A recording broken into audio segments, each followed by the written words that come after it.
ça fait longtemps qu'on voulait promouvoir le court-métrage parce que c'est pour nous une évidence. Et puis je sais pas, c'est 2020, c'est une année un peu bizarre, alors on s'est lancé.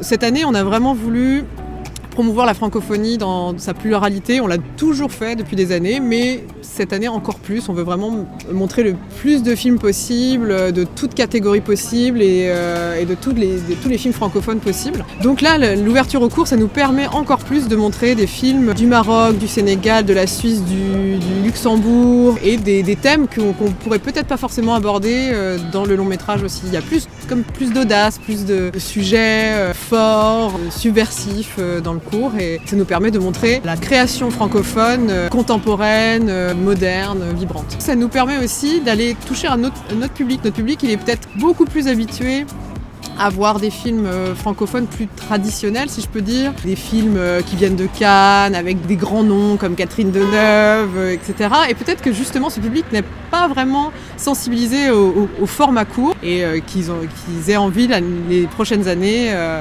d'aller plus loin dans le cours. Alors on a 26 films en compétition qui viennent de différents univers. Il y a notamment en fait des films français qui sont issus d'un partenariat avec le Festival du film international de Saint-Jean-de-Luz. C'est eux qui ont fait une sélection des films français et qui nous les ont offerts. Et ensuite le reste c'est des films qu'on a nous choisis avec le comité de programmation donc du Luxembourg, du Maroc, du Sénégal, etc. Ces 26 films sont en compétition pour le prix de la critique AQCC Nespresso. Donc il y a un jury composé de 3 critiques de cinéma qui vont donc déterminer le meilleur court de l'année 2020. Cette année, il y a beaucoup de gens de l'industrie qui sont allés à Regard et malheureusement ça a été quand même le symbole de 2020. Et on a contacté Regard en voulant justement leur rendre hommage, mais dans un hommage plus global, montrer des films de cette année qui n'ont pas pu avoir de vie en salle. Au début on voulait aussi les aider et les montrer en salle. Bon, là c'est pas le cas, mais au moins ils auront une deuxième vie en ligne et donc on va montrer une série de films qui étaient sélectionnés cette année à Regard et aussi, par la même occasion, on a voulu remontrer des films qu'on a considérés comme majeurs. Conjointement, en fait, c'est une programmation qu'on a fait aussi avec l'équipe de Regard pour donc montrer des anciens films de Regard. Notre but, c'est aussi de mettre en avant les jeunes cinéastes. Souvent, les courts-métrages, c'est quand même les premières œuvres de cinéastes. Donc c'est aussi le moyen de mettre en avant ces cinéastes-là. Quand il y a une compétition, on dirait qu'il y a justement, ça donne de l'intérêt supplémentaire. C'est pas juste une présentation, que ce soit le prix du public ou le prix d'une critique. Alors, on a envie d'aller plus loin, de voir le meilleur film. C'était intéressant de aussi se rapprocher de l'AQCC, qui on voulait pas forcément faire un jury pour les longs métrages, on en a déjà, donc ça nous a permis de nous rapprocher de la QCC aussi, avec qui on voulait travailler depuis longtemps.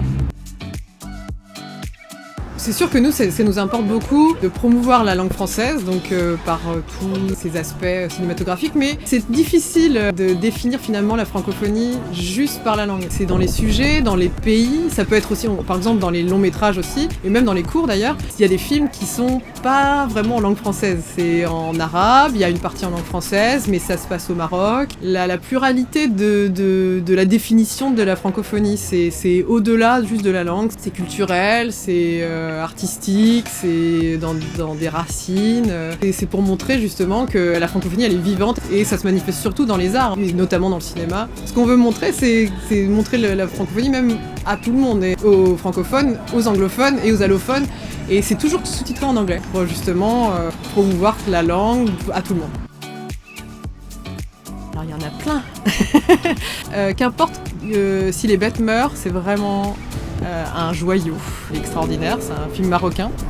La veuve Savarini aussi, donc ça c'est un film français. Oui, on va le reproduire, ça c'est sûr. C'est une première approche, on commence, on va vouloir, c'est sûr, montrer davantage de films.